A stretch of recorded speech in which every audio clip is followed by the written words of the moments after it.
In the process of working on your dreams, you are going to incur a lot of disappointment, a lot of failure, a lot of pain, a lot of setbacks, a lot of defeats. But in the process of doing that, you will discover some things about yourself that you don't know right now. What you will realize is that you have greatness within you. What you'll realize is that you're more powerful than you can ever begin to imagine. What you will realize is that you're greater than your circumstances, that you don't have to go through life being a victim. As Jack indicated, I was born in Miami, Florida, in an area called Liberty City, in an abandoned building on a hard linoleum floor with my twin brother. We were 6 weeks of age, we were adopted. When I was in 5th grade, I was identified as EMR, labeled educable, mentally retarded, put back from the 5th grade into the 4th grade, and stayed in that category until I got out of high school. I don't have any college training, but I met a high school teacher who one day changed my life. I was waiting on another student, and when he came in, he said to me, "Young man, go to the board and write what I'm about to tell you." And I said, I can't do that, sir. He said, "Why not?" I said, "I'm not one of your students." He said, "It doesn't matter, follow my directions now." I said, "I can't do that, sir." He said, "Why not?" I said, "Because I'm educable, mentally retarded." And he came from behind his desk and he looked at me. He said, "Don't ever say that again. Someone's opinion of you does not have to become your reality."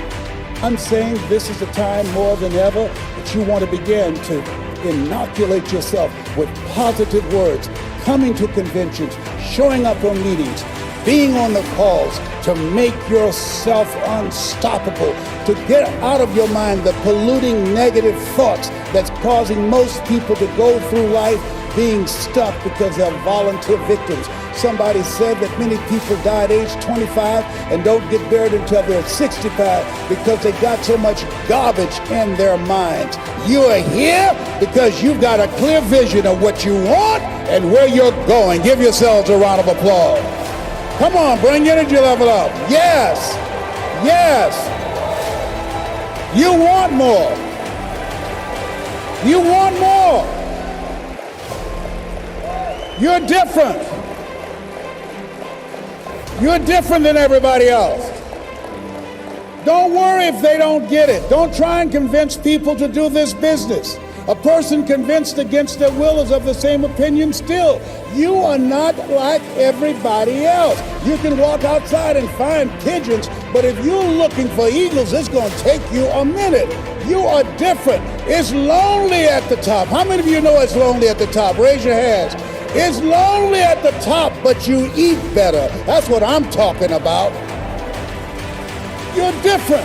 One great entrepreneur said, "I choose not to be a common man. It's my right to be uncommon if I can. I seek opportunity, not security. I do not wish to be a kept citizen, humbled and dulled by having the state look after me. I want to take the calculated risk, to dream and to build, to fail and to succeed. I refuse to live from hand to mouth. I prefer the challenges of life to the guaranteed existence, the thrill of fulfillment to the still calm of utopia. I will never cower before any master, nor bend to any threat. It's my heritage to stand erect, proud and unafraid, to face the world boldly and say, 'This I have done.' You showed up because you're building a business that you can stand and say, 'I did this. I did this. This is my dream.' Give yourselves a round of applause. Yes, yes, yes, yes. It's hard changing your life. It was hard when just over 3 years ago, in the Penobscot building in Detroit, Michigan, where I was operating my business, and I fell on some hard times, and I was sleeping in my office. It was hard coming into the lobby, and the security said, "Excuse me, Mr. Brown, can we see you for a moment?" And I said, "Yes," and I walked up to the counter, and he gave me an envelope. And he said, "Would you mind reading it here?" And I opened the envelope, and the envelope was from management that said, "This is an office tower. It's not a hotel. Please do not sleep in your office." And I said, "Excuse me, sir." I said, "I just worked long hours." in creating my business. I'm an entrepreneur. And right now, things are bad for me. But they're not going to be this way always. And I just ask for the opportunity to continue to operate like I'm doing. I'm not trying to make this my home. And it was hard coming through the lobby. And sometimes they would laugh. There's a guy talking about becoming successful. And look at him. He's bathing in the bathroom upstairs on the 21st floor. He sleeps on the floor. Him and two other dreamers up there. Look at him. It was hard, ladies and gentlemen, coming to speak to people. And I was facing financial difficulties in my own life. I was behind on my bills and my dreams, and I'm saying to them, you can live your dream. It was hard, ladies and gentlemen. It was very difficult to pick myself up each day believing that I could do it. There were times that I doubted myself. I said, God, why is this happening to me? I'm just trying to take care of my children and my mother. I'm not trying to steal or rob from anybody.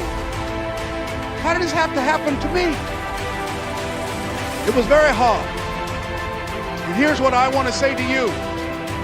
For those of you that have experienced some hardships, don't give up on your dreams.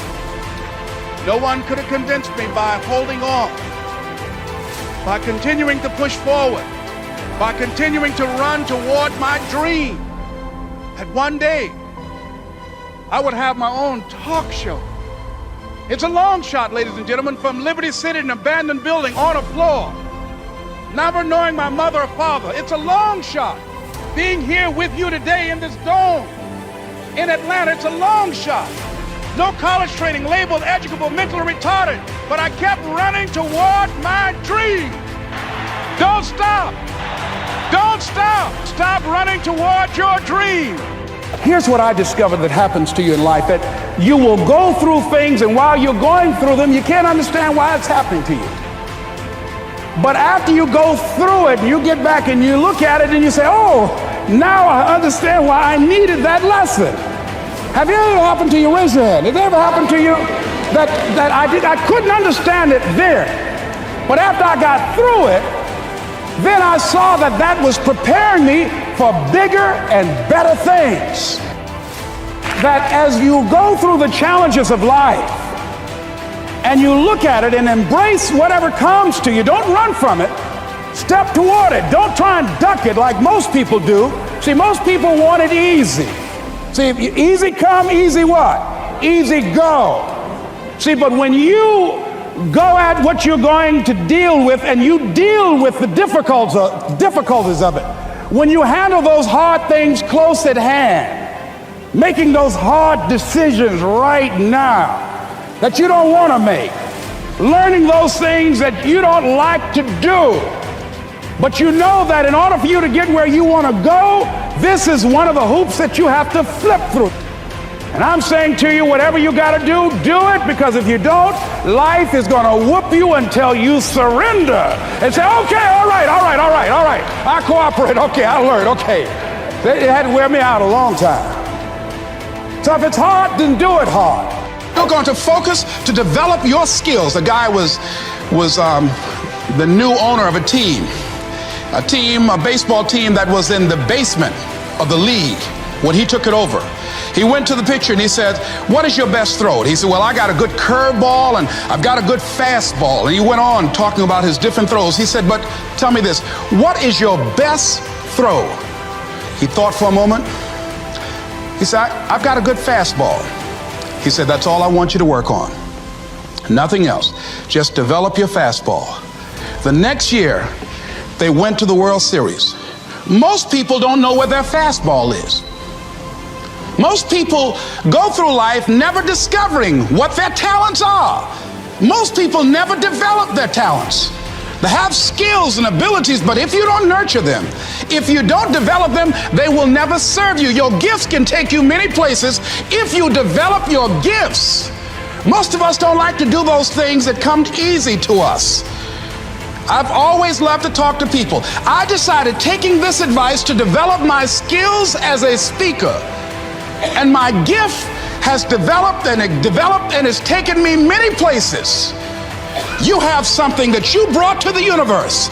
And that if you decide that my life deserves my developing this, what I do well, and becoming the best at it, and mastering myself, and seeing what I have within me, if you decide to drop your buckets where you are and develop your gifts, I grant you, you'll never ever be without.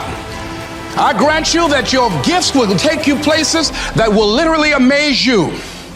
I grant you that if you begin to work to develop your gifts, you'll develop a strong sense of happiness. You'll get a larger vision of yourself, because part of beginning to get a larger vision of yourself, all of us need some area of our lives where we can have a feeling of competence. That people know when they think about this area, that's something you do. That you eat and sleep that. And that you do that. You do that. And people know it. And you know it. And you know that you know that you know this. If you don't know anything else, you know this.